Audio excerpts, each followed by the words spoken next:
بسم الله الرحمن الرحيم الحمد لله رب العالمين الحمد لله الذي خلق السماوات والأرض وجعل الظلمات والنور ثم الذين كفروا بربهم يعدلون نحمده تعالى ونستعينه ونستغفره ونعوذ بالله من شرور أنفسنا ومن سيئات أعمالنا من يهده الله فلا مضل له ومن يضلل فلا هادي له أشهد أن لا إله إلا الله وحده صدق وعده ونصر أبده وهزم الأحزاب وحده لا شيء قبله ولا شيء بعده وأشهد أن محمدا عبده ورسوله بلغ رسالة وأدى الأمانة ونصح الأمة وجاهد في الله حق جهاده حتى أتاه اليقين اللهم صل على محمد وعلى آل محمد كما صليت على آل إبراهيم وبارك على محمد وعلى آل محمد كما باركت على آل إبراهيم في العالمين إنك حميد مجيد ورضى اللهم عن الخلفاء الراشدين وصحابة أجمعين ومن تبعهم بإحسان إلى يوم الدين ما بعد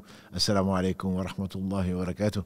Mes sœurs, mes frères, les louanges, les remerciements, les éloges n'appartiennent qu'à Allah, le parfait dans son essence, dans ses noms et attributs, et dans tous ses actes qui oscillent d'une part entre sa miséricorde, sa bienfaisance, sa générosité vis-à-vis de ses créatures, et celui qui a tout créé sans besoin, et sa justice qui est basée sur son omniscience et sur sa sagesse. Nous le louons, nous revenons donc vers lui repentants. Nous demandons protection contre les conséquences de nos péchés et les tendances de l'âme. Celui qui Allah guide, nul ne saurait l'égarer. Celui qui est privé de sa guidée, nul ne saurait lui trouver le droit chemin. J'atteste donc qu'il est le seul digne d'adoration. J'atteste de la véracité et de l'exemplarité de la prophétie de Mohammed, ce prophète envoyé comme miséricorde pour les univers. Qu'Allah bénisse ce prophète, sa famille, ses compagnons et tous ceux qui les ont suivis dans le droit chemin et nous fasse l'honneur d'en faire partie. Ensuite donc, bienvenue dans ce jardin du paradis, parmi les jardins du paradis, qu'Allah nous rassemble tous au paradis. Et c'est par l'amour d'Allah et pour l'amour d'Allah et par Allah que nous sommes là. Et donc je tiens à nouveau à remercier toutes nos sœurs et tous nos frères qui suivent régulièrement donc ce live, notamment celui du mardi. De partout, je dirais de partout, ceux qui envoient des encouragements par les différents réseaux sociaux, je vous remercie. Alhamdulillah, qu'Allah vous aime. Et qu'Allah fasse qu'on fasse partie des gens qu'Allah aime et qui nous inspirent les œuvres qu'il aime, subhanahu wa ta'ala. Il n'y a pas de prix pour cela et très certainement, c'est sa satisfaction que nous recherchons, en tout cas, nous l'espérons. Continuez donc à prier pour nous, que ce soit Karim à la technique aujourd'hui et moi-même et ceux qui nous rejoignent le mardi, les deux Mohammed, qu'Allah les bénisse et les récompense par le meilleur et purifie et nous préserve de tout ce qui n'aime pas. Ensuite, donc, aujourd'hui, nous allons continuer, c'est l'épisode 9, donc, des astuces de Shaitan sur lui, ce qu'il mérite. Il a juré à Allah de nous amener tous en enfer. Il a juré à Allah dans le verset 16 et 17 de la sourate A'raf, sourate 7, de se mettre à notre droite, à notre gauche, devant nous, derrière nous, et il ne trouvera, subhanahu wa ta'ala, que très peu de serviteurs reconnaissants. Malheureusement, il avait raison. Très peu de serviteurs sont reconnaissants. Et donc Allah subhanahu wa ta'ala nous a détaillé ses astuces. Il a créé le feu, et il nous voit, nous on ne le voit pas. Et chacun d'entre nous en a un d'attitré. Le prophète sallallahu alayhi wa sallam, dans ce qui a été consigné dans Muslim, il a dit que chacun d'entre nous a son shaitan. Il dit même toi, il dit même moi. Sinon que Allah l'a soumis, il ne m'inspire que le bien. La proximité de ce Satan est fonction ou inversement proportionnelle à le rapport que nous avons avec Allah. Plus nous sommes proches d'Allah, plus Satan est éloigné. Un jour meilleur qu'aujourd'hui, le meilleur des hommes a dit à Ibn Khattab, Omar, parlez de Omar, vous parlez de la vérité, qu'Allah l'agrée. Et il dit, le Satan de Omar marche sur les toits de Médine, tellement se dégageait de lui donc la piété. Le Satan avait peur de lui. Quant à nous, la plupart d'entre nous, ou la quasi-totalité d'entre nous, il est plutôt notre voisin. Qu'Allah nous éloigne de Satan et de ses inspirations. Qu'Allah nous protège de Satan et de ses inspirations. Parmi donc ces astuces, c'est le fait de parer le faux. Le faux, c'est le mensonge, on le sait. Mais le faux est tellement laid qu'il faut le parer. C'est comme la jeune fille que l'on veut marier ou le jeune homme que l'on veut marier et on cache ses défauts. Ce qui est une interdiction dans l'islam. Mieux vaut dire ce qui ne va pas. Et la personne accepte. Sinon, ce serait de la trahison. Parer une chose et oublier ses défauts, il n'y a pas de baraka. Ceux qui ont subi cette épreuve savent de quoi je parle. Quand on découvre que son mari est ceci, quand on découvre que sa femme est cela, c'est dommage. On a beaucoup moins d'amour et on se sent trahi. Et le musulman, le croyant en tout cas, ne trahit pas. Il ne trahit pas. Même son ennemi, il ne le trahit pas. Donc Allah a voulu nous signaler que Satan enjolive les choses. Il dit en effet, c'est Satan qui le dit. Allah le met dans la sourate 15, Al-Hijra, verset 39. Qala Rabbi, il dit Seigneur, bima aghwaytani, du fait que tu m'as détourné. Awzayyana lahum fil ard. Je vais leur embellir la terre. Je vais leur embellir ce qui est sur la terre. Voilà. Hum ajma'in. Et je vais les égarer tous. Illa ibadaka minhum al-mukhlasin. Sauf tes serviteurs, ça c'est le verset 40, sauf tes serviteurs que tu as choisis. Qu'Allah nous compte parmi cela. Il a dit qu'il va nous embellir, il va nous embellir cette terre, cette vie. Et bien entendu, si ton cœur est attaché à cette vie, ton cœur s'éloigne de l'au-delà. Ceux qui ont désiré l'au-delà, Allah leur a donné la vie de ce bas monde et dans l'au-delà. Le prophète sallallahu alayhi wa sallam, d'après ce qu'a rapporté Saad as-Saadi, qu'Allah lui fasse miséricorde, celui dont la préoccupation est ce bas monde. Celui dont la préoccupation est ce bas monde, et ils sont nombreux. Allah disperse ses affaires. Mais la pauvreté est entre ses deux yeux, et il n'aura que ce qui lui a été destiné. Quant à celui qui préfère la vie de l'au-delà, Allah lui rassemble ses affaires. Il lui met la richesse dans son cœur. Et le monde de ce bas monde vient à lui. Au lieu qu'il aille à ce bas monde, c'est ce bas monde qui vient à lui. qu'Allah nous compte parmi les enfants de l'au-delà. Et donc Satan embellit. Il l'a promis et effectivement c'est ce qu'il fait pour beaucoup. Il embellit, bien sûr, ce qu'il embellit, il a des critères. Il commence par embellir le faux, parer le faux, pour que les gens associent à Allah subhanahu wa ta'ala le seul péché qu'Allah ne pardonne pas pour celui qui meurt dans cet état. Comme Allah le dit dans la sourate An-Nisa, sourate 4, verset 48. Inna Allah la yaghfiru an yushraka bihi wa yaghfiru ma duna dhalika liman yasha. Allah ne pardonne pas qu'on lui associe quoi que ce soit et pardonne en deçà de ça à qui il veut. Il le dit également, le même verset pratiquement dans la sourate An-Nisa encore, verset 116. En effet, c'est la pire des injustices. Satan ne va pas dire associer à Allah. Satan va trouver des astuces pour que tu aimes ça. Qu'est-ce qu'il dit au premier peuple qui est associé à Allah? Je parle du peuple de Nuh, qu'Allah bénisse Nuh, qu'il a sauvé ainsi que 80 familles, disait Ibn Abbas radiallahu anhuma, avant d'envoyer le déluge. Et si on connaissait Allah, on le craindrait. On l'aimerait certainement, mais on le craindrait également. Allah est tout puissant. Wallahu qadir. Allah est capable de toutes choses. Il a envoyé le déluge pour nettoyer cette terre des infidèles et des polythéistes.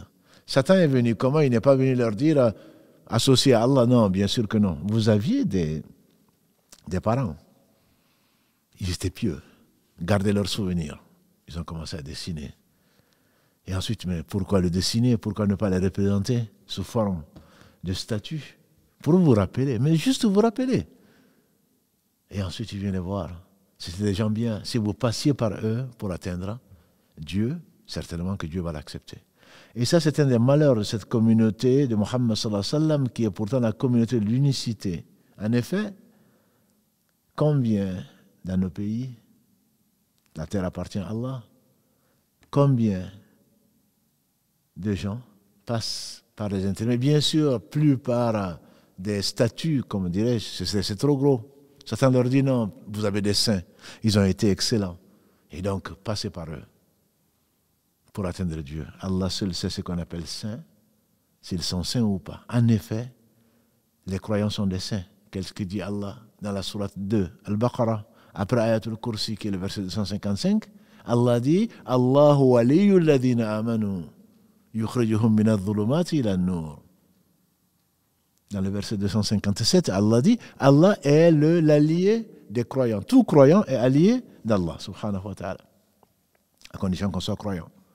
Allah dit subhanahu wa ta'ala, inna awliya Allahi la khawfun alayhim wa lahum yahzanun, alladhina amanu wa kanu yattaqun. Les alliés d'Allah, les amis d'Allah, la khawfun alayhim. Ils n'ont pas à craindre dans l'au-delà. Wa lahum yahzanun, ils ne sont pas tristes. Qui sont-ils les alliés d'Allah? Alladhina amanu, les croyants, ceux qui ont cru, wa kanu yattaqun, et qui étaient pieux, qui mettaient une wiqaya, qui mettaient un bouclier entre la désobéissance à Allah et eux-mêmes. Donc, tous les pieux sont des awliya. Pourquoi penser que telle catégorie, venant de telle famille, etc., ça, ce sont des walis, comme ils le disent. Et quand ils sont enterrés, il y a des charlatans qui construisent des mausolées sur eux, et ils vont vivre de ce que les gens vont apporter. Demande directement à Allah quelle est belle cette religion. Tu ne passes ni par un prêtre, ni par un imam, ni par une femme, ni par un homme. Tu demandes directement à Dieu, il t'appelle. وَإِذَا سَأَلَكَ عِبَادِي أَنِّي فَإِنِّي قَرِيبٌ أُجِيبُ دَعْوَةَ الدَّاعِ إِذَا دَعَانِ.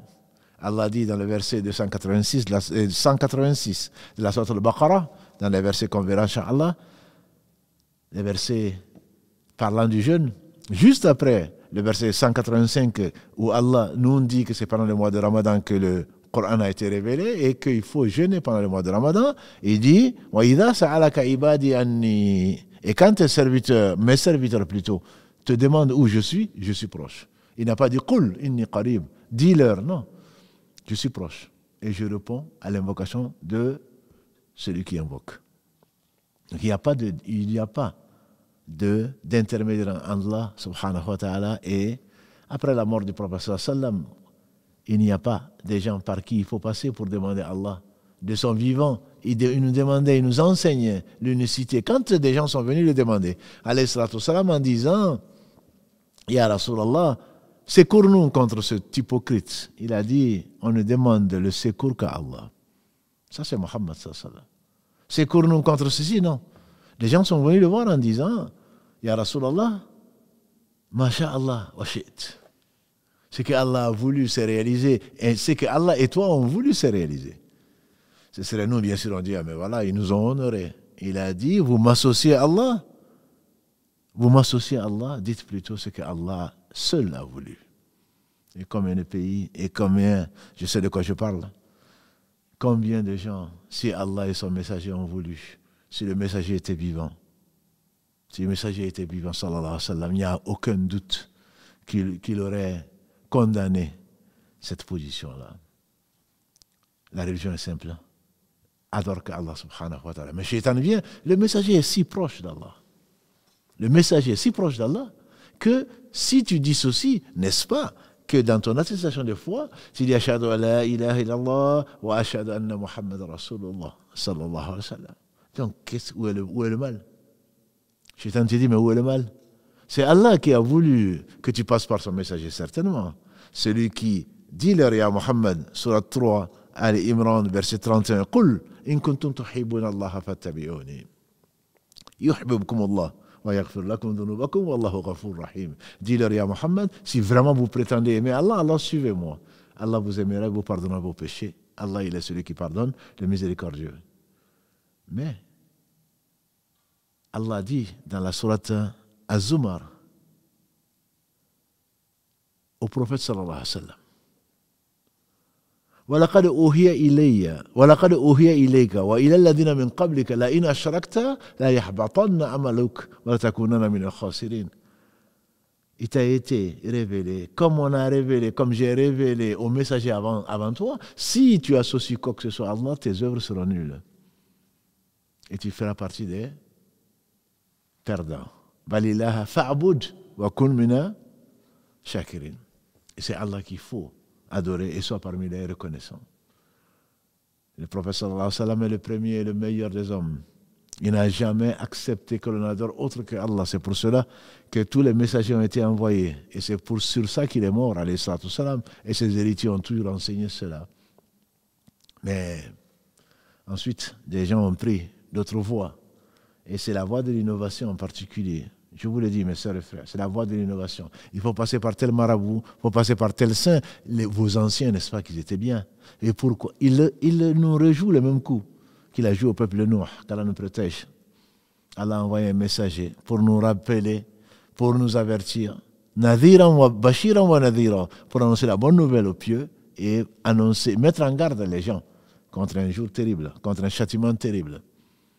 Et pourtant, Satan il vient, s'interpose entre, déforme les messages, mais tu vas quand même pas abandonner tes parents. Tu veux dire que les parents ils sont égarés? Bien sûr que non. Donc, suis-les. Non. Non. Tu veux dire que tel cheikh, avec toute sa science, tu es plus savant que lui? Non, je ne le suis pas. Mais comme le disent les anciens, on fait dire à Ibn Abbas, Kalalagré, ainsi que son père, certains disent que c'est l'imam Malik, qu'Allah lui fasse miséricorde, ainsi qu'à tous nos savants, on les fait dire, on prend de tout le monde. On laisse de tout le monde, sauf celui qui se trouve dans cette tombe. Il s'agissait bien entendu dans la mosquée du prophète sallallahu alayhi wa sallam. On prend de tout le monde. On laisse de tout le monde, sauf de celui qui habite la tombe du prophète sallallahu alayhi wa sallam. Il est le seul à y habiter, quelle que soit la personne. On dit que Ibn Omar, ou c'était Ibn Abbas, qui était adossé à la Kaaba. Et quelqu'un qui vient, on pose la question, qu'est-ce que le prophète sallallahu alayhi wa sallam a fait? Qu'est-ce qui est le meilleur des trois formes de Hajj? Est-ce que c'est le Qiran, le fait de faire le Hajj et la Umrah en même temps et de garder l'ihram pendant entre-temps? Ou est-ce que c'est le Tamattu, le fait de venir à la Mecque avec l'ihram, de faire la Umrah, ensuite de se libérer et le 8 de l'Hijjah de reporter pour aller à Mina le 8 pour faire le Hajj? Ou alors c'est l'Ifrat, c'est le fait de faire le Hajj seulement. Il y en a qui disent Abu Bakr a dit que, Omar a dit que, et ce compagnon du prophète sallam qui était assis, adossé à la Kaaba, je pense que c'est Ibn Omar ou c'est Abdallah ibn Abbas, qui aurait dit, peu s'en faut que le ciel ne vous tombe sur la tête, que la terre ne vous engloutisse. Je vous dis que le prophète sallallahu alayhi wa sallam a dit ceci ou a fait cela. Il a fait le Qiran, de la seule Hajj qu'il a fait. Mais il a dit, si je n'avais pas amené les bêtes avec moi, j'aurais fait le Tamattu. J'aurais fait la Umrah séparée parce qu'il aime Allah et Allah aime la facilité, plutôt que de faire le Qiran, c'est-à-dire faire la Umrah, garder l'état de sacralité jusqu'à la fin des 3 jours de Mina. Il dit, je vous dis que le prophète sallallahu alayhi wa sallam a dit, et vous me dites Omar a dit, et vous me dites qu'Abu Bakr a dit, les deux meilleurs compagnons, à n'en pas douter. Que sont nos savants, avec tout le respect qu'on leur doit? Que sont les prétendus saints? Que sont nos marabouts? Que sont nos imams comparés à Abu Bakr et Omar?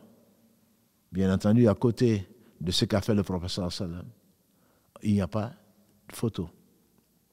Ibn al-Qayyim, qu'Allah lui fasse miséricorde, Abu Abdallah, Ibn al-Qayyim, il disait, la science, al-ilm, qala Allah, qala Rasulullah sallallahu alayhi wa sallam, qala sahaba. La science, c'est Allah a dit, le messager a dit, et les compagnons ils ont dit. Parce qu'ils ont dit ce que le prophète sallallahu alayhi wa sallam a dit. Donc Shaitan, il vient, il t'enjolive. Non, c'est bien. N'est-ce pas que on est dans le mois de Sha'ban, n'est-ce pas? Certains ont dû prier hier soir 2 rak'ah avec 1000 Qul huwallahu ahad dans chaque rak'ah, pour ce qu'ils ont attribué au prophète sallallahu alayhi wa sallam qui est un mensonge. Et le prophète sallallahu alayhi wa sallam a dit, le mensonge sur moi n'est pas comme un mensonge ordinaire. Celui qui ment sciemment sur moi, qu'il réserve sa place en enfer. Qu'Allah nous en préserve. Le mensonge sur moi n'est pas un simple mensonge. Celui qui ment sur moi sciemment, qui réserve sa place en enfer. Et combien de hadiths ont été inventés. Mais Allah a envoyé des hommes, Bukhari et Muslim, et avant eux leurs enseignants, l'imam Ahmad, Tirmidhi et d'autres, et remonté jusqu'aux imams de cette communauté, et ensuite jusqu'aux compagnons du prophète sallallahu alayhi wa sallam, c'est tous des hommes honnêtes et des hommes dignes de confiance que Allah a envoyés pour accompagner le meilleur des hommes. Allah a préservé sa religion, il a préservé les hadiths, ils les ont nettoyés. Ils ont nettoyé comme l'eau enlève les impuretés.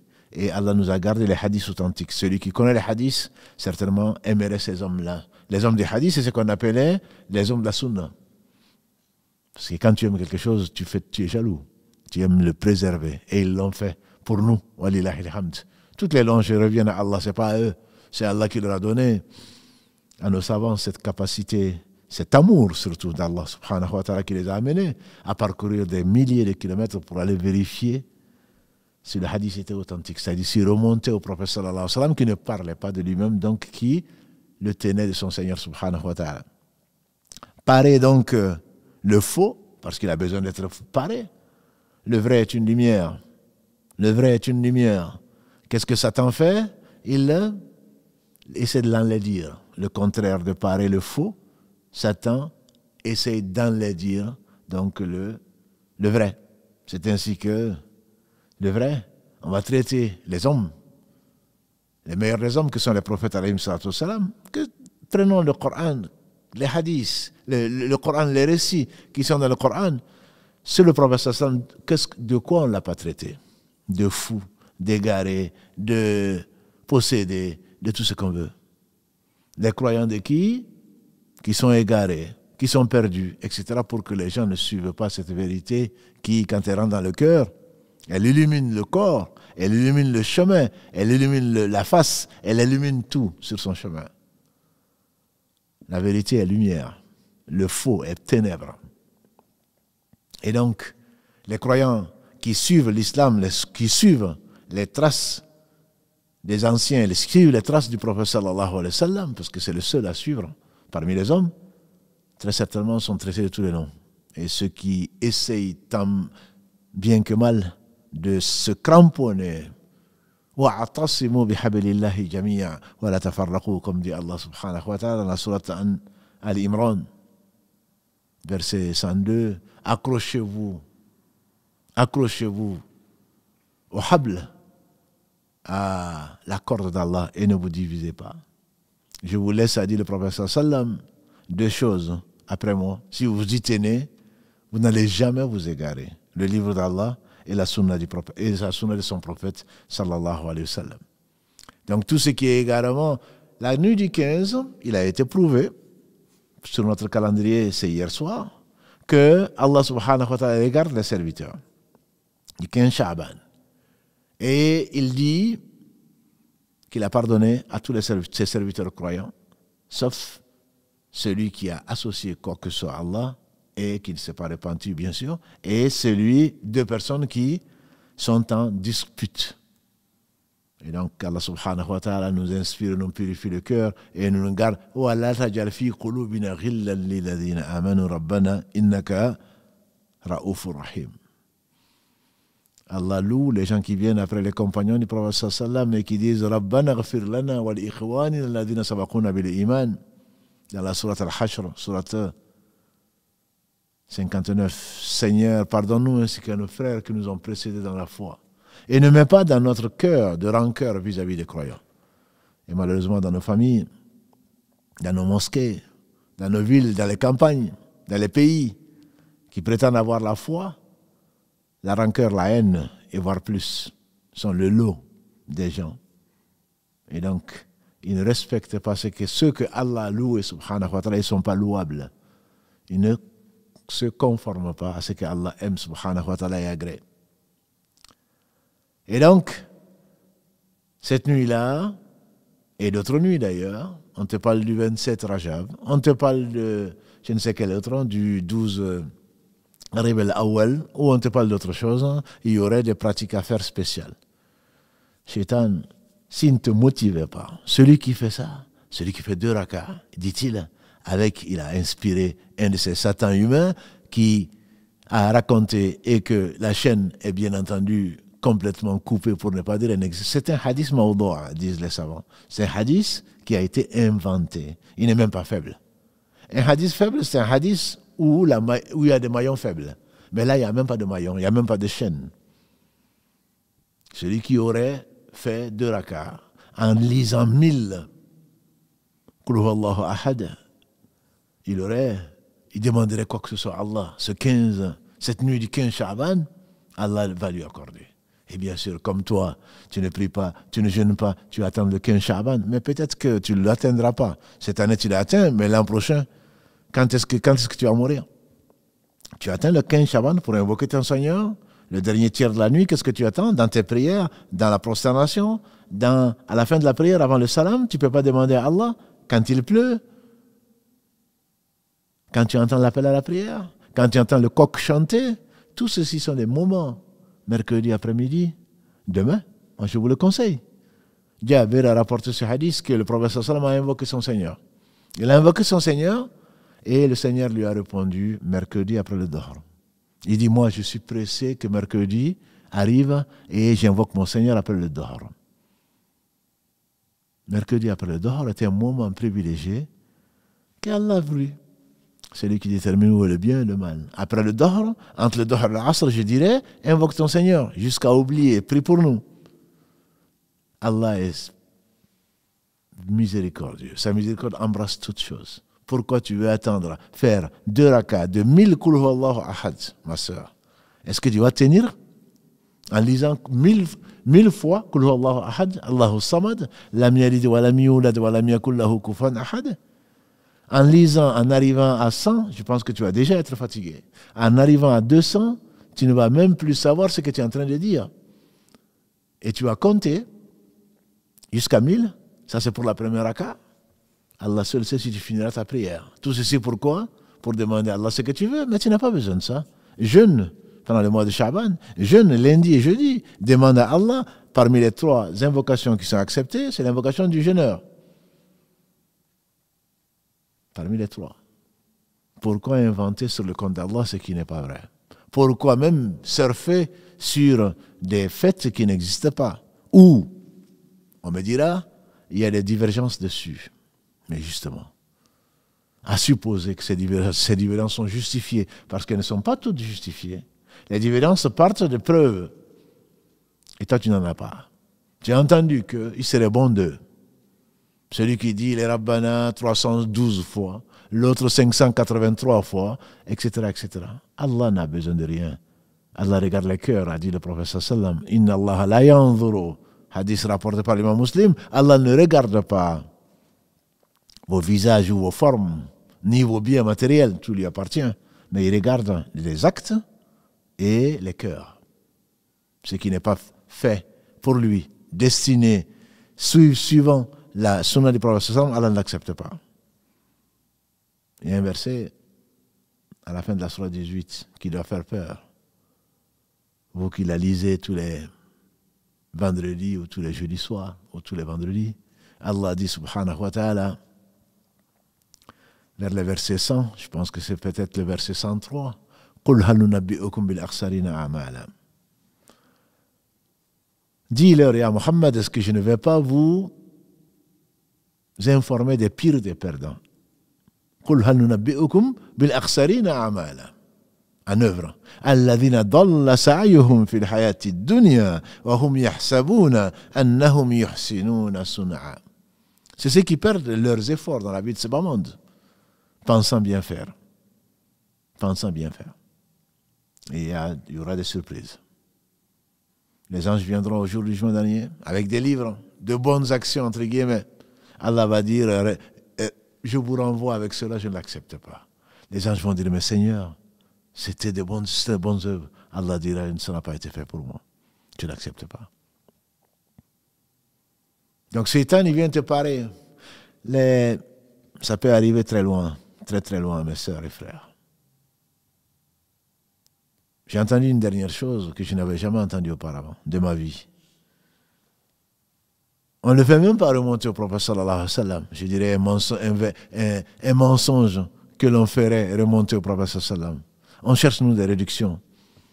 Allah nous a donné 90% de réduction pour les prières. Au lieu de 50, il nous a demandé 5. Et là, maintenant, on va jusqu'à dire, suivez ce cheikh. C'est lui qui, quand Nakir Munkar, dans la tombe, quand il sera interrogé, quand on te posera 3 questions, qui est ton Seigneur, quelle est ta religion, qu'est-ce que tu penses de Mohammed sallallahu alayhi wa sallam, il dit, c'est moi qui vais répondre. Mais qui tu es? Jamais le prophète sallallahu alayhi wa sallam n'a prétendu lui-même répondre à ta place. Et maintenant, un homme vient et il te dit, c'est moi qui vais répondre à ta place. Bien sûr, nous on veut rentrer au paradis et sans avoir de comptes à rendre. Mais si tu veux le faire, certainement tu dois mettre ta confiance en Allah. Tu dois le connaître, tu dois l'aimer. Et si tu meurs dans cet état, très certainement tu seras heureux. Qu'Allah nous compte parmi cela. Donc il n'est pas permis de suivre aveuglement, je dirais, qui que ce soit. Et s'ils sont vraiment savants, s'ils sont vraiment amis d'Allah, c'est eux qui savent qu'ils ne peuvent rien pour eux-mêmes. Ils savent qu'ils ne peuvent rien pour eux-mêmes, encore moins pour toi. Celui qui te dit, fais la faute. On a déjà entendu ça. Fais la faute, c'est moi qui vais te protéger. C'est moi qui vais te défendre devant Allah. Subhanallah. Ibrahim, l'un des deux que Allah aimait le plus qu'il a rapproché. Khalilullah. Wa takhadallahu Ibrahim khalila.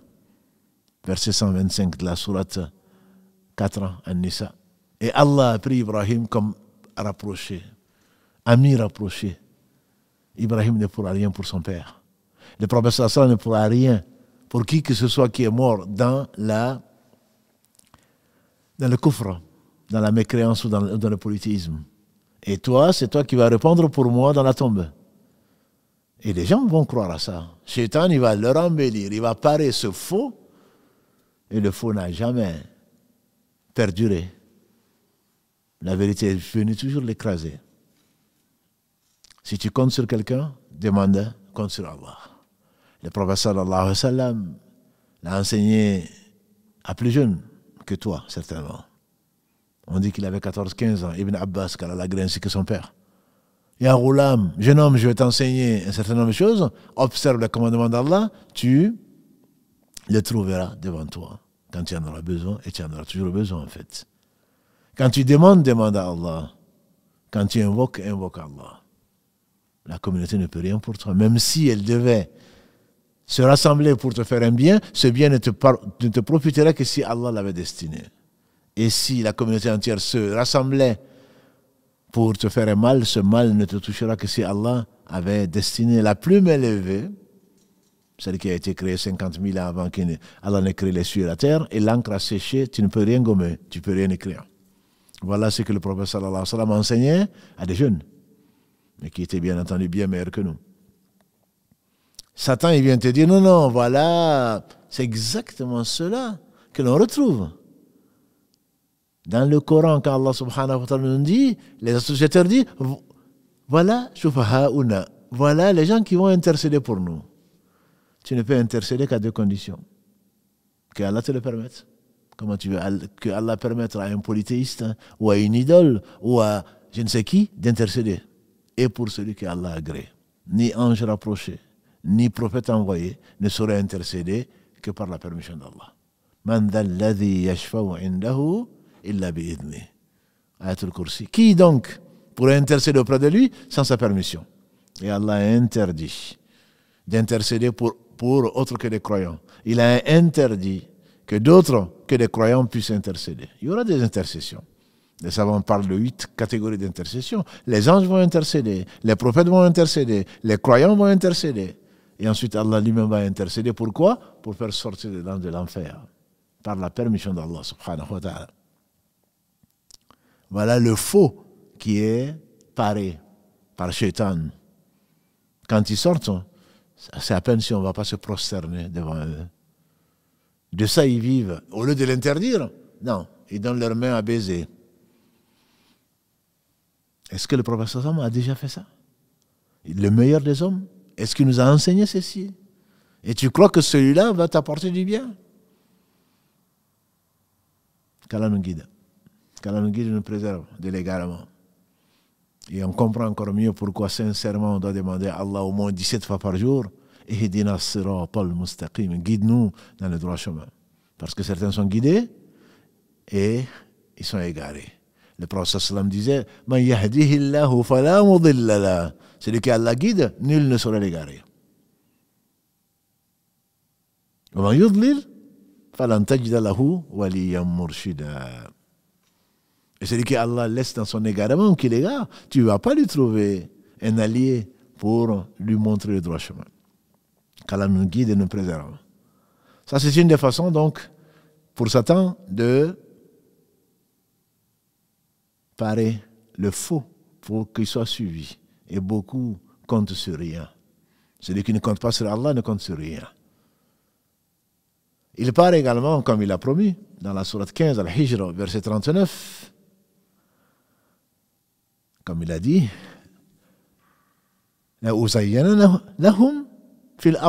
Tout ce qui est sur terre, que tu désires et tu n'auras que ce qu'Allah a voulu, ton avidité de tout posséder, te fait oublier la vie de ce bas monde, la vie de l'au-delà. Tu préfères ce bas monde. Allah dit subhanahu wa ta'ala dans la sourate 3, verset 14, sourate Ali Imran, Zuyina linnasi hubbu shahawati minan nisa ila akhir al-aya. L'amour des femmes, des enfants, des biens, des chevaux, de l'or, de l'argent, des champs a été embelli. Par qui? Par Satan. Aux yeux des gens. Et qu'est-ce qu'elle a dit? Mais pour les croyants. Tout ça, ce n'est que mata' al-hayatud dunya. Ce n'est que des choses de ce bas monde. Lilladina amanu. Quant à ceux qui croient, lilladina taqaw, ceux qui craignent Allah, Allah leur a réservé des paradis, des jardins, sous lesquels coulent des ruisseaux, et les épouses pieuses et heureuses et belles, et surtout, sa satisfaction. Ce bas monde, comme vous le savez, n'a qu'été qu'embelli par Satan. Allah dit, entre autres, dans la sourate Al-Hadid, 57, verset 20, يعلموا أنما الحياة الدنيا لعب ولهو وزينة زينة وتفاخر بينكم. Sachez, ô humains, que ce bas monde n'est que jeu, divertissement et beauté. Zina. Qui n'a pas vu ce qu'Allah a dit, subhanahu wa ta'ala, dans la sourate 18, verset 45, dans la sourate Kaf. وَاضْرِبْ لَهُمْ مَثَلَ الْحَيَاةِ الدُّنْيَا كَمَاءٍ أَنزَلْنَاهُ مِنَ السَّمَاءِ فَاخْتَلَطَ بِهِ, jusqu'à la fin du verset. Dis-leur, raconte-leur, propose-leur la parabole de ce bas monde. C'est comme une eau qui descend sur la terre et beaucoup de plantes, beaucoup d'arbres poussent et ensuite ça devient quoi? De l'herbe séchée que le vent emporte. Que le vent emporte. Ce bas monde n'est que des choses futiles. Que des choses futiles. Et c'est embelli. Qu'est-ce qu'on veut? Au prix de quoi? Au prix de l'autre monde? On veut de belles maisons. Comme si tu n'auras que la tombe et encore.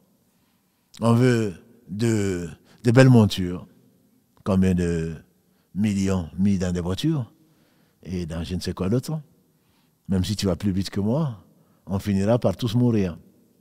Peut-être arriver à la même destination, en espérant que le séjour sera différent. Et tu auras à rendre compte de tout ceci. Et que tu vas changer ce que tu vas changer alors que tu n'en as pas besoin. À quoi a droit, a dit le prophète sallam dans le hadith rapporté par Uthman ibn Affan, qu'à la gré. L'homme est là, Mali. Il ne s'agit pas bien sûr du pays, le Mali. Mali. Mon bien. À quoi a droit l'homme, sauf une nourriture qu'il a mangée, qu'il a épuisée, un habit qui s'est déchiré à force de le porter, et un toit. À quoi il a droit, l'homme? Et il court, et il ment, et il triche. Tout ça pour arriver à quoi? Et ensuite, il va finir dans la tombe, ça va commencer plutôt. C'est la ressuscité. Et Allah seul sait ce qu'il attend. Donc cette beauté n'est qu'éphémère. La vraie beauté, c'est la beauté du cœur, comme l'a dit le prophète sallam. C'est celle qui t'amène à faire de bonnes choses. L'affaire est longue, elle est belle. Une des choses que part Satan aux yeux des fils d'Adam et qui est extrêmement grave. Chacun d'entre nous est concerné, c'est pour cela que j'insiste dessus. Il y a mille et une choses à raconter sur les ruses de Satan. Mais cette ruse est particulière et très peu de gens en sont préservés. Ne sont préservés que ce que Allah a préservé. Il s'agit du dhann. Il s'agit du soupçon. Il s'agit de la conjecture. On l'a vu vis-à-vis d'Allah subhanahu wa ta'ala, de penser du mal d'Allah.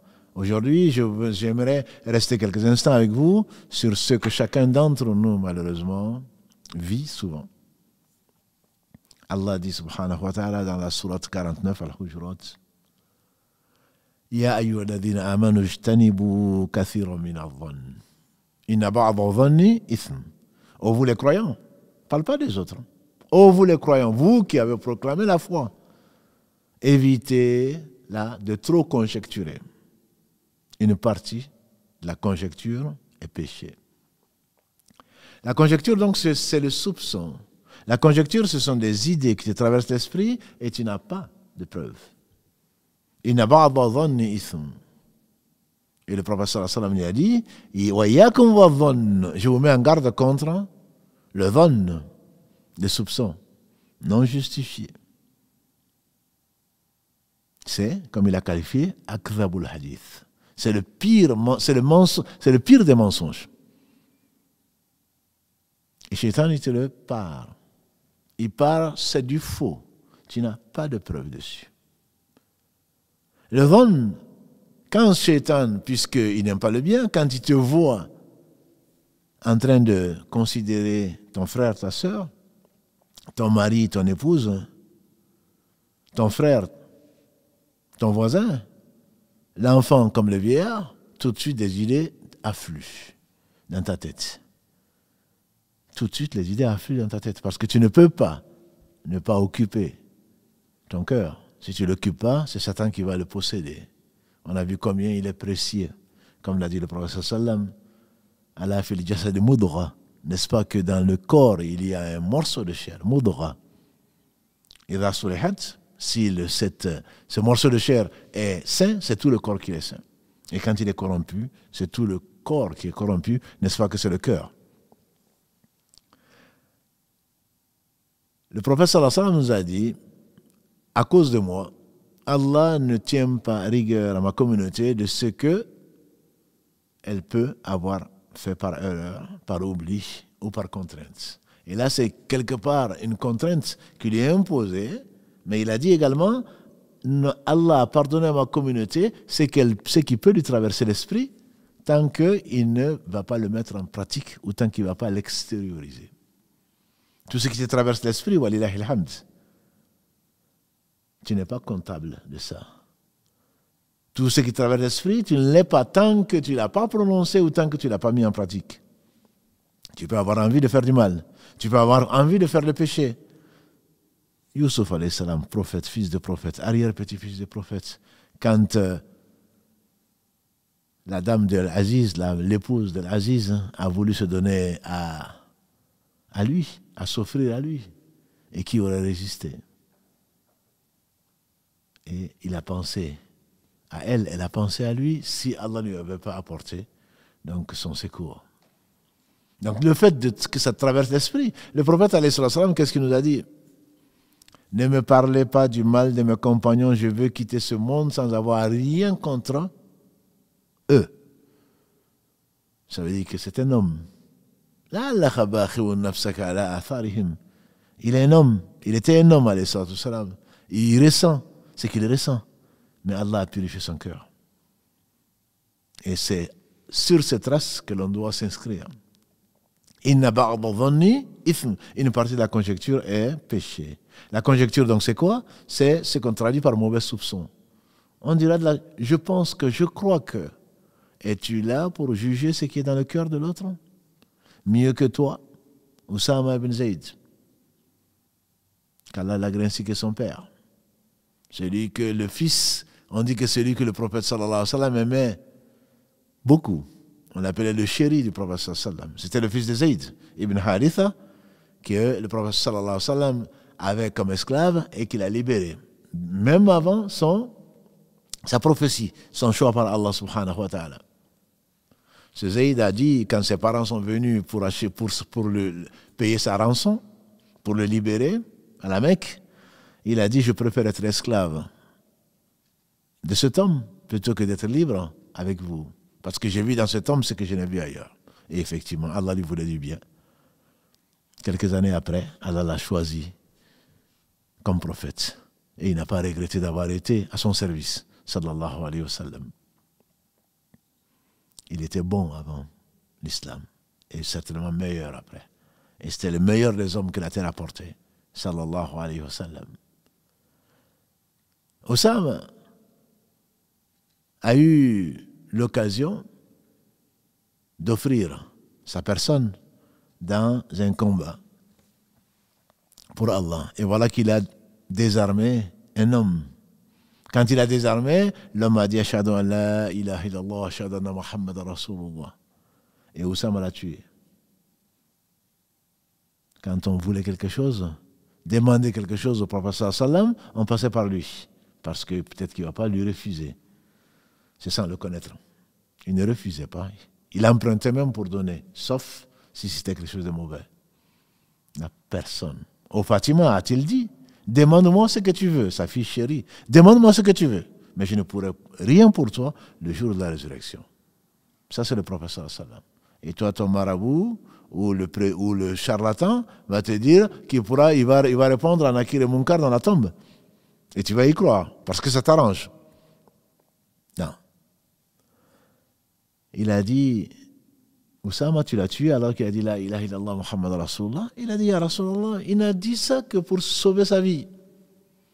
Le prophète sallam a repris, tu l'as tué alors qu'il a dit La ilaha illallah Muhammad Rasulullah. Il a dit Ya Rasulullah, c'est parce qu'il a eu peur de la mort. Il a repris alayhi salatu salam, tu l'as tué alors qu'il a dit La ilaha illallah Muhammad Rasulullah. Oussama a dit, j'aurais aimé que ce soit le jour que je sois rentré dans l'islam, c'est-à-dire sans aucun péché. Que juste fait ça et qu'ensuite Allah me pardonne. Il a dit, sallallahu alayhi wa sallam, pourquoi tu n'as pas ouvert le cœur? Pourquoi tu n'as pas ouvert le cœur? Pour voir ce qu'il y a dedans. Le prophète alayhi sallam lui-même ne jugeait que sur l'extérieur.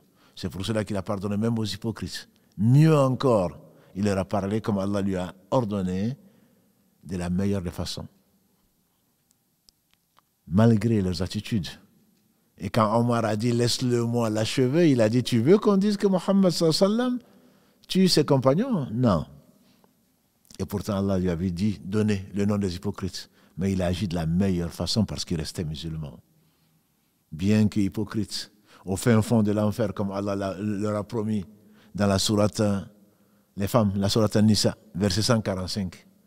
Les hypocrites seront au fin fond de l'enfer. Ils le savaient. Ils savaient qui ils étaient. D'autres le savaient, mais d'autres le pensaient et d'autres savaient. Comme Hudayfa bin Yaman, à qui le prophète sallam a confié le nom des hypocrites de Médine. Néanmoins, tu n'as pas le droit de dire que quelqu'un n'est pas musulman parce que je pense que, je crois que, sans preuve. Quand tu vois ton frère, quand tu vois ta sœur, dans notre dogme, tu n'as le droit de penser que du bien jusqu'à preuve du contraire. Tu n'as le droit de penser que du bien jusqu'à preuve du contraire. La preuve, c'est que ton cœur est rempli de haine. Et comment tu vas adorer Allah avec la haine? Quelqu'un de mieux que moi disait, la haine et l'amour ne peuvent pas coexister. Dans le même cœur. L'un va chasser forcément l'autre. En fait, il y a Omar ibn Khattab, Kalagré, c'est Ibn Kathir qui le rapporte dans son livre de hadith, il dit, dans son livre d'explication, de tafsir, que Omar aurait dit,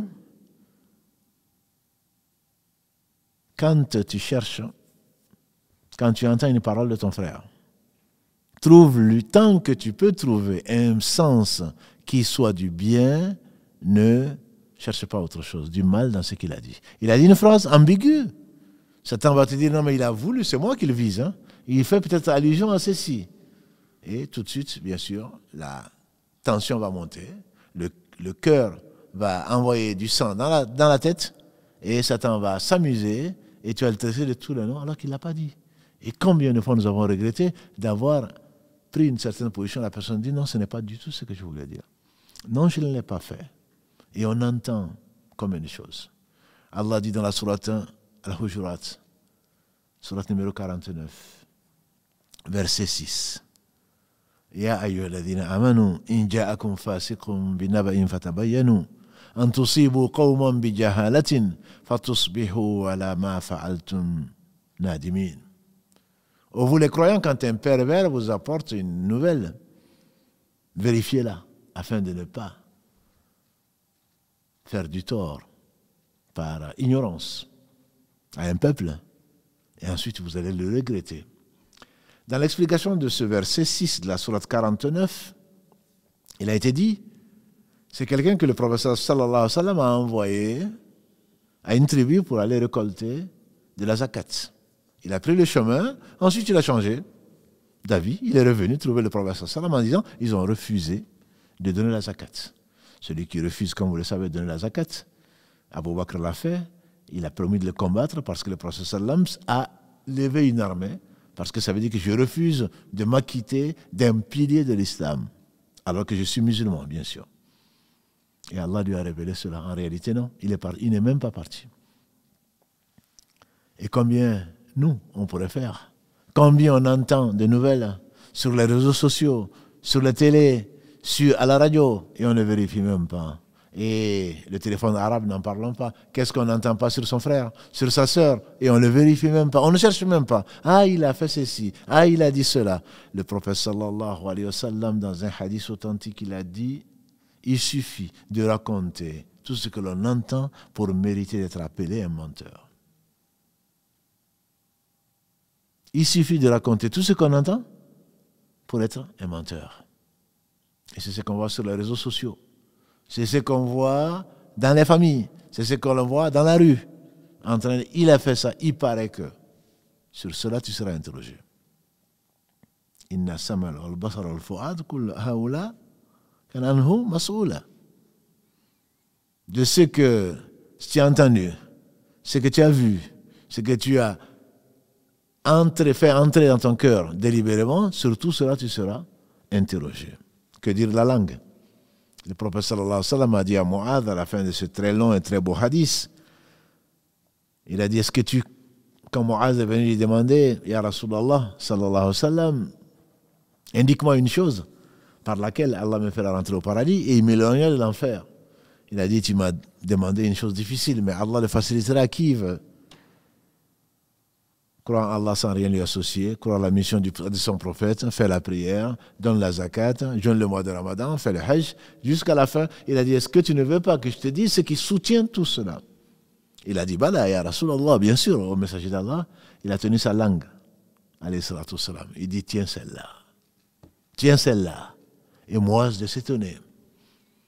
Il a dit, ya Rasulallah, est-ce qu'on va être interrogé sur ce que la langue dit? Il a dit, pauvre de toi. Mot à mot que ta mère te perde. Mais ce n'était pas, bien entendu, une malédiction. Le prophète sallam n'était pas un maudisseur. C'est une expression arabe. Sakolat ummuk, que ta mère te perde. Ça y est, t'as déjà perdu. Est-ce que tu ne sais pas que les gens vont tomber, la plupart des gens plutôt, vont tomber en enfer, la langue, la tête la première, pour ce que la langue a proféré. Tu racontes ce que tu racontes, sans vérifier. Ah, ils ont dit ça. Non, c'est pas moi, c'est lui. J'ai entendu. Personne ne t'a oublié de le dire. Et Allah subhanahu wa ta'ala dans la sourate An-Nur a mis en garde les croyants, meilleurs que nous. Quand certains ont raconté ce qu'ils ont raconté sur notre mère Aïcha, qu'Allah subhanahu wa ta'ala l'agrée, femme du prophète sallallahu alayhi wa sallam, femme préférée, et le prophète sallallahu alayhi wa sallam certainement n'aimait que ce qu'Allah aimait. Et que celle que Allah aimait, et c'était sa préférée, tout le monde le savait. Elle a été sa femme dans ce bas monde, elle le sera dans l'au-delà. Qu'Allah l'agrée, ainsi que toutes nos mères, ainsi que tous les croyants, compagnons du prophète sallallahu alayhi wa sallam. Par elle, c'était une savante. Par elle, Allah nous a gardé beaucoup de choses intimes ou qui se passaient dans la demeure du prophète sallallahu alayhi wa sallam. Comment on l'aurait su? C'était une savante, c'était une enseignante. On venait souvent lui poser des questions et elle répondait pour ce qu'Allah lui avait enseigné, qu'elle avait vu le prophète sallallahu alayhi wa sallam faire et que personne d'autre n'avait eu cette opportunité. Qu'Allah l'agrée. Elle a été accusée d'adultère, comme vous le savez. Et Allah met en garde les croyants dans le verset 12 de la sourate 24. Pourquoi, quand les croyants ont entendu ça, ils n'ont pas dit, ils n'ont pas pensé, ça c'est le dhann. Pourquoi ils n'ont pas pensé que ça c'est un buhtan al-azim, que ça c'est voilà un crime énorme, un mensonge, une calomnie. Parce que quand tu entends que la mère des croyantes a fait ceci, bien sûr, tu ne peux pas penser sans preuve, il n'y a pas de preuve. Pourquoi ils n'ont pas amené 4 témoins? Ce sont ceux-là les menteurs, dit Allah. C'est son seul alimentaire. On peut faire beaucoup de mal. Beaucoup de mal. Et l'honneur du musulman, surtout du croyant, est sacré chez Allah. Le prophète sallallahu alayhi wa sallam, un jour meilleur, il s'est accroché à la Kaaba, ou plutôt il s'est approché à la Kaaba et dit: oh Kaaba, maison d'Allah, qu'est-ce que tu es sacré, qu'est-ce que tu es aimé d'Allah. Mais par celui qui détient mon âme, comme il l'a dit, l'honneur du croyant est plus important chez toi, plus sacré que toi. Ça fait partie des 6 choses que Allah a rendues sacrées. Les maqasid à Sharia, ce sur quoi la Sharia est reposée, que l'on ne connaît pas et que l'on dénigre la Sharia, les lois divines ont été révélées pourquoi? C'est pas pour lapider la femme, c'est pas pour lapider l'homme, c'est pas pour couper les mains. Elles sont basées sur 5 choses. 6 choses, disent certains, 5 disent d'autres. C'est la protection de la vie. Celui qui tue une âme sans raison, c'est comme s'il avait tué l'humanité entière. Celui qui la sauve grâce à Allah, c'est comme s'il avait sauvé l'humanité entière. Surat 5, verset 32. Maïda. C'est pour ça qu'on a prescrit aux fils d'Israël, dit Allah subhanahu wa ta'ala, et ça reste prescrit à nous aussi. La vie, elle emporte avant tout. La religion ensuite. Les biens, l'honneur, la raison.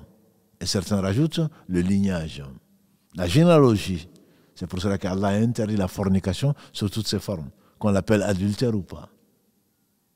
Et on accuse une personne, un croyant, sans preuve, parce qu'on pense que, voilà, on fait de la conjecture.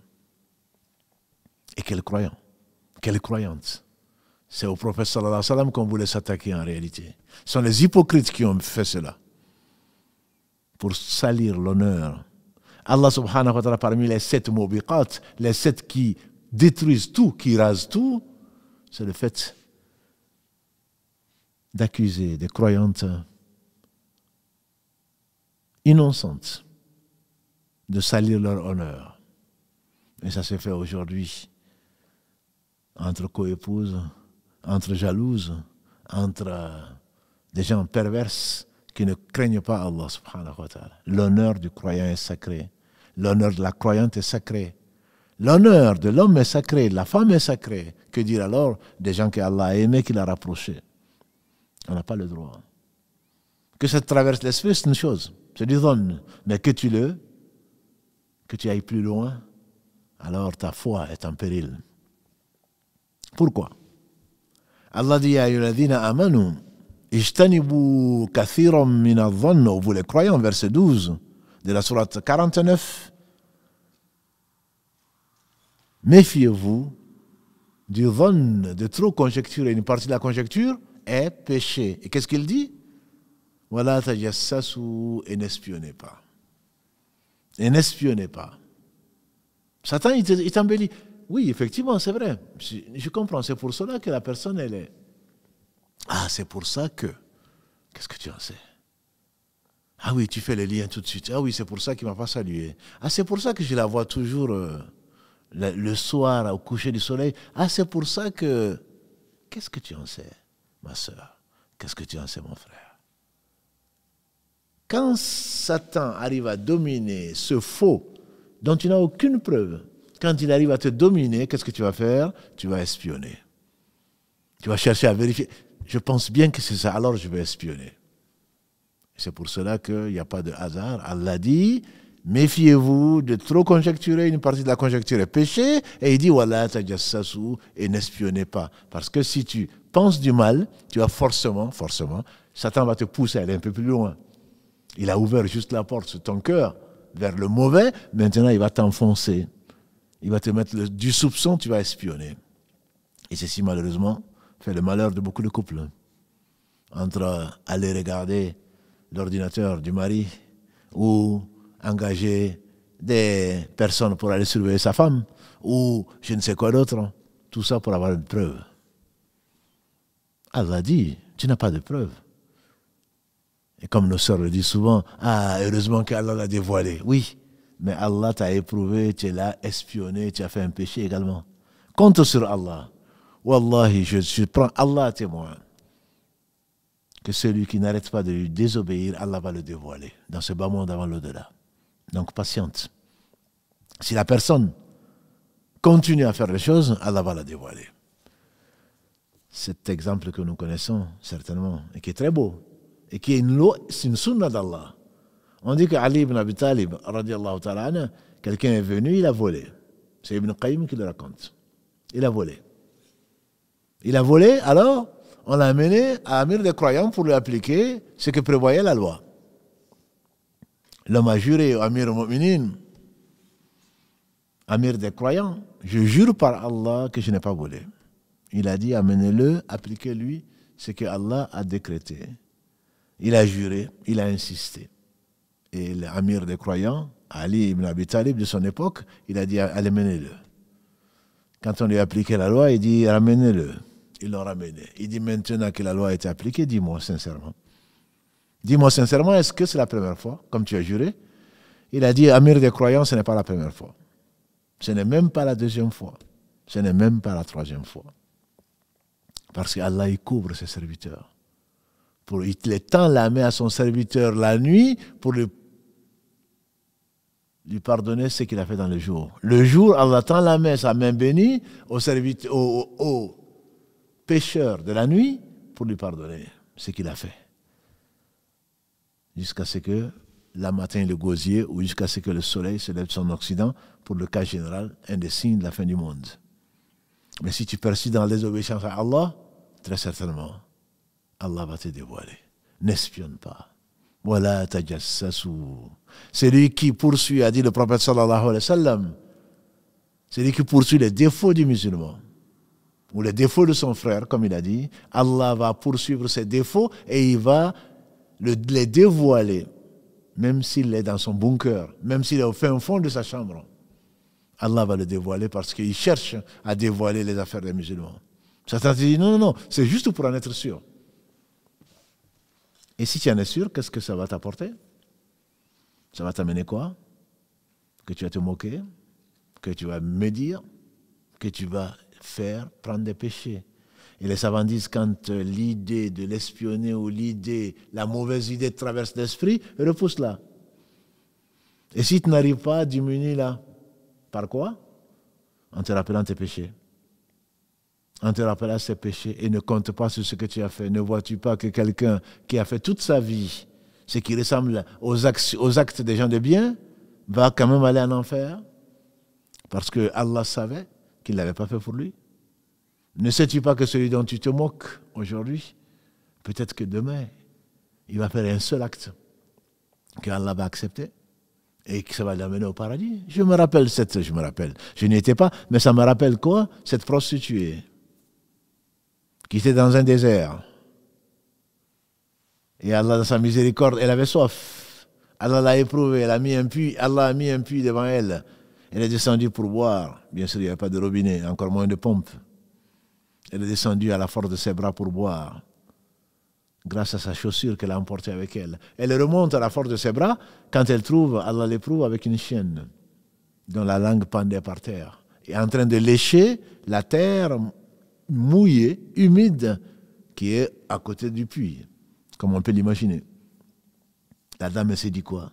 Cette chienne doit être éprouvée comme, elle doit sentir la douleur que j'ai ressentie quand j'avais soif. Elle est descendue autant de fois qu'il fallait, avec la chaussure entre ses dents et à la force de ses bras, pour donner à boire à la chienne, jusqu'à qu'elle soit désaltérée, grâce à Allah. Et à cause de cela, Allah lui a pardonné. Et toi qui es en train de la traiter de prostituée, toi tu es en train de le traiter d'ivrogne. Quelqu'un parmi les anciens, qu'Allah leur fasse tous miséricorde, pieux, il a dit, je sais pourquoi ceci m'est arrivé, parce qu'il a été emprisonné. Par pudeur. Je préfère ne pas citer son nom. Par pudeur. Parce que Allah a voulu qu'on pense du bien de lui. C'est un de nos savants. Il a dit, je sais pourquoi j'ai été éprouvé, parce qu'il a été emprisonné. Parce que je me suis moqué de quelqu'un qui avait été endetté et qu'on a emprisonné à cause de cela. Lui, Allah l'a éprouvé. Fais attention, ma soeur, mon frère. Tu te moques des gens d'une chose, il se peut qu'Allah t'éprouve par ça. Ça peut être un défaut physique, entre guillemets, c'est d'Allah que tu te moques, c'est pas de la personne, parce que c'est Allah qui l'a créé ainsi. Ça peut être un péché, même un grand péché, couvre-le. Couvre ce péché, mets ton frère en garde, mets ta sœur en garde, ne te moque pas de ton prochain. Ne te moque pas de ton prochain, parce qu'il se peut que Allah subhanahu wa ta'ala t'éprouve par ça. Allah dit dans la sourate encore 49, qu'on appelle la sourate du bon comportement, Al-Hujurat, Allah dit subhanahu wa ta'ala, Ya ayyuhalladhina amanu, la yaskharu qawmun min qawm, asa an yakunu khayran minhum, wa la nisa'un min nisa, asa an yakunna khayran minhun. Oh, vous les croyants, qu'un peuple ne se moque pas de notre peuple. Il se peut que ceux qui sont moqués soient meilleurs que ceux qui se moquent. Et que les femmes ne se moquent pas d'autres femmes, il se peut que celles qui se moquent ne soient pas meilleures que celles qui sont moquées.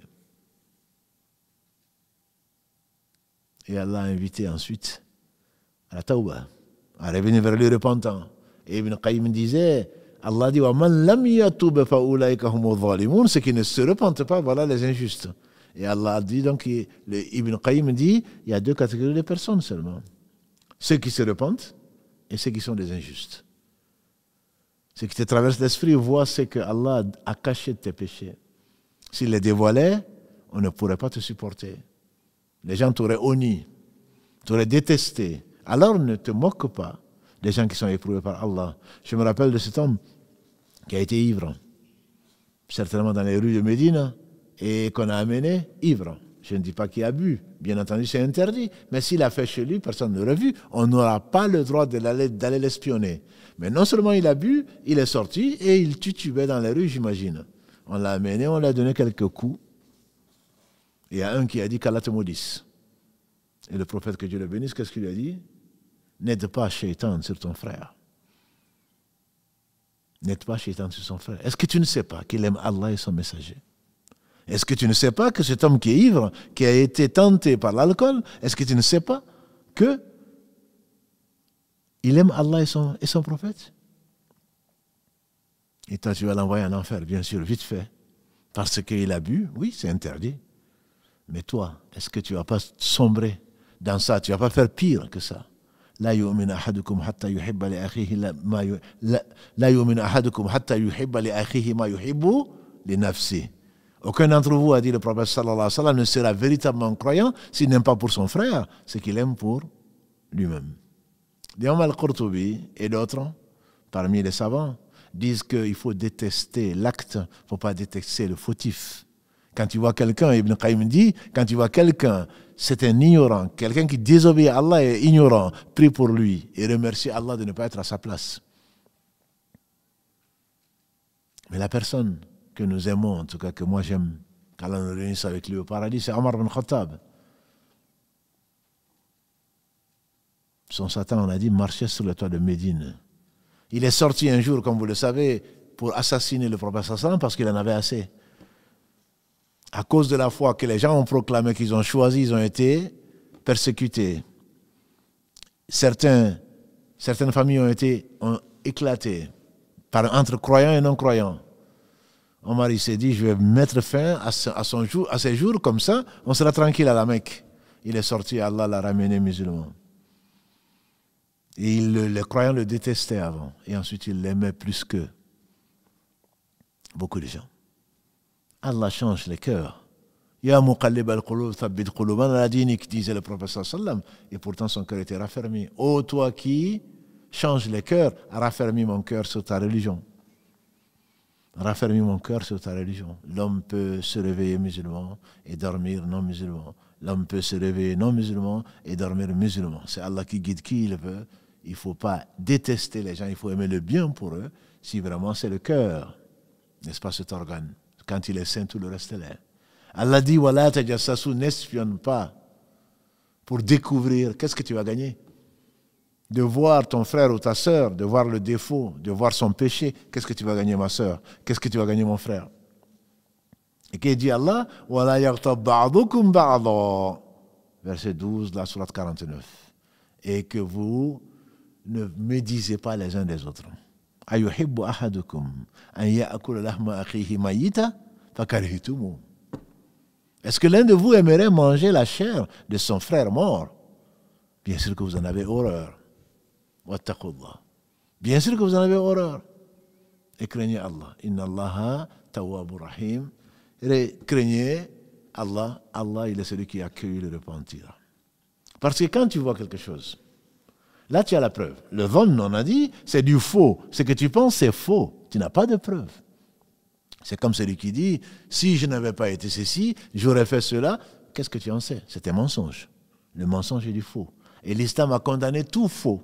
C'est pour cela que l'islam a interdit tout ce qui est faux. Que ce soit des perruques, que ce soit des ongles, que ce soit quoi que ce soit, tout ce qui est faux. À moins que ce soit, je ne te dirais pas les fausses dents, parce que ça dépend de si tu en as besoin d'un point de vue santé ou autre chose, mais tout ce qui est faux pour tromper les gens, que ce soit pour se croire ou pour faire croire qu'on est grande, ou pour faire croire qu'on est blonde ou qu'on est ceci et cela, l'islam a interdit tout faux.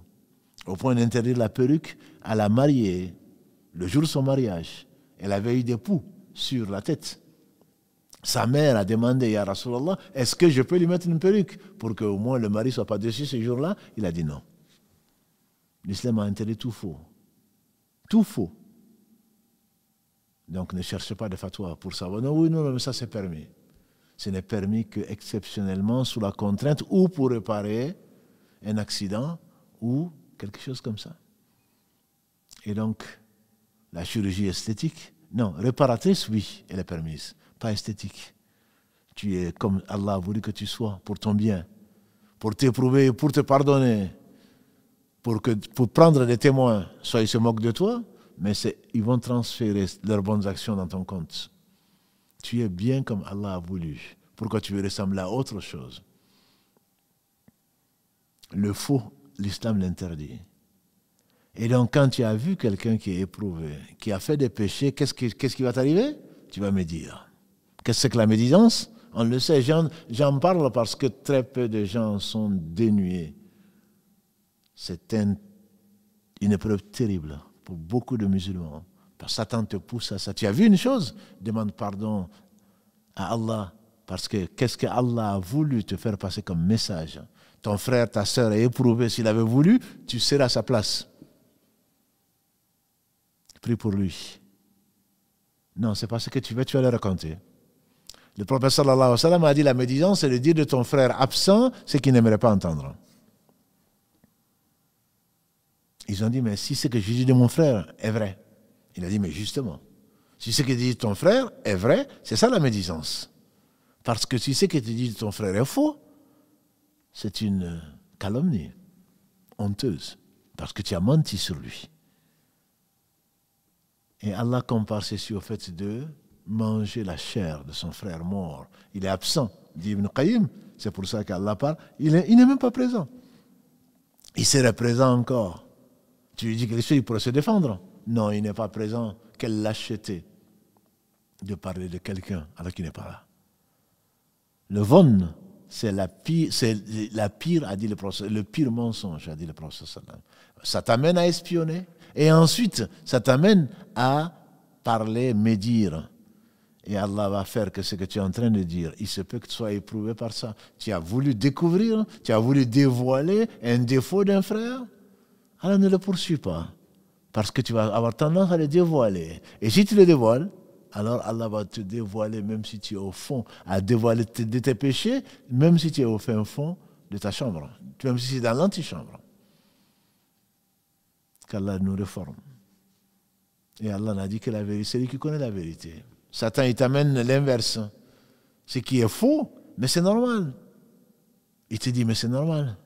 Il t'a fait ceci. Mais s'il l'a fait, il va le payer. C'est des transferts de compte à compte.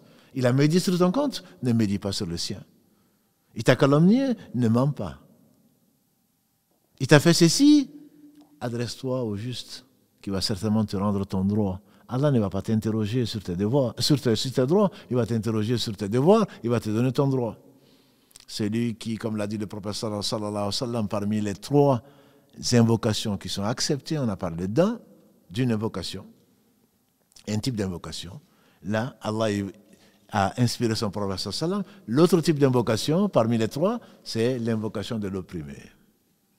Allah dit, quand l'opprimé demande à Allah, l'injuste va payer. Allah, le prophète sallam a dit, Allah va dire, je viendrai à ton secours, je te vengerai. L'invocation monte jusqu'au ciel. Et Allah répond à l'invocation et dit, je te vengerai, même si c'est après un certain temps. Il n'y a pas entre l'invocation de l'opprimé, mon frère, toi qui maltraites tes femmes, ou ta femme, ou tes enfants, ou tes voisins, l'invocation de l'opprimé, il n'y a pas entre l'invocation de l'opprimé et Allah, il n'y a pas de voile. Il n'y a pas de voile qui l'empêche d'arriver. Allah dit, par ma puissance, je te répondrai, je te vengerai, même si c'est après un certain temps. Tu as opprimé, tu n'as pas vu les conséquences, alors précipite-toi vers la réparation de l'oppression, parce que tu vas le payer sinon. Ici et ou dans l'au-delà. Et donc Satan, il va te parer, non mais moi je fais ceci, moi je fais cela, tu vas t'en vanter même. Mais un jour viendra où tu ne vas pas pouvoir t'en vanter, au contraire, puisqu'Allah est juste. Satan t'a paré le faux, tu te crois grand, tu te crois puissant, c'est du faux. Tu penses faire ce que tu veux? Non. Tu ne peux pas te passer d'Allah le temps d'un clin d'œil et il n'y a pas de force et de mouvement que par Allah. Tu te trompes complètement, mon frère.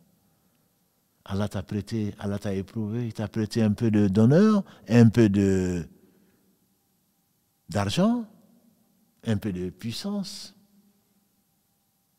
Ce n'est rien. C'est du faux, c'est du semblant. Parce que le puissant, c'est Allah. Le grand, c'est Allah. Le riche, c'est Allah. Ce n'est qu'une preuve, ce n'est qu'une tentation que Satan va te pousser à exploiter. Et si tu le fais, alors attends-toi à rendre compte de cela. Donc le faux paré par Satan, c'est ce qui amène beaucoup d'entre nous, et je ne connais que très peu d'exceptions. Mais il faut penser de nos frères et de nos sœurs, dont vous qui regardez ce live, il faut penser du bien de son frère. Ne pas poursuivre ses défauts, entre guillemets, ne pas vérifier ses soupçons. Parce qu'Allah va le dévoiler s'il ne revient pas vers Allah repentant. Et s'il est revenu vers Allah repentant, à quoi ça te sert de le connaître, de connaître son péché? Et s'il ne revient pas vers Allah repentant, Allah va le dévoiler, mon frère. Allah va te dévoiler, ma soeur. Allah va te dévoiler. Parce qu'Allah t'a voilé. Et celui que tu penses qu'il est moins que toi, c'est que tu te prends pour ce que tu n'es pas. Ça devient du ujub. Ça devient du kibr. Moi, je suis mieux que lui. C'est ce qui a amené Satan en enfer. Moi, je suis votre Seigneur, tout-puissant, très élevé. Comme le dit Pharaon, c'est ce qui l'a amené en enfer. Et donc, il ne faut pas écouter Satan. C'est notre ennemi. Et c'est sur cela on s'arrêtera, inchallah. Satan est votre ennemi, dit Allah, et prenez-le comme ennemi. Il veut amener son hizb, son parti.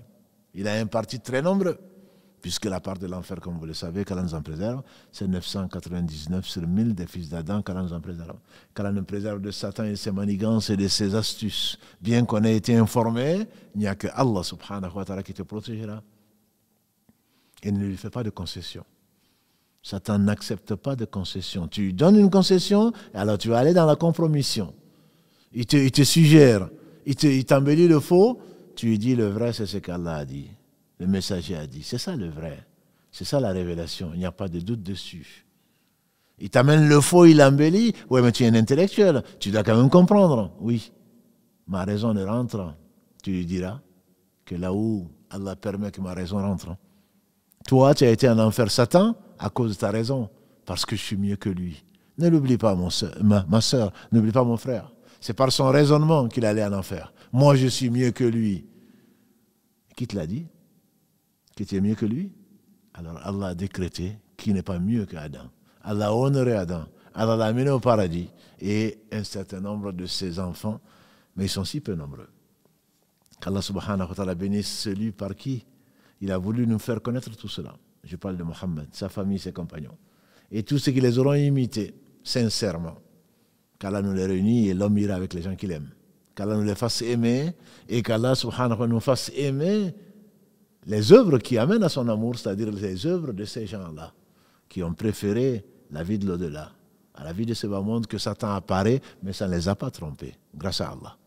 سبحانك اللهم وبحمدك أشهد أن لا إله إلا أنت أستغفرك وأتوب إليك سبحان ربك رب العزة عما يصفون وسلام على المرسلين والحمد لله رب العالمين والسلام عليكم ورحمة الله وبركاته.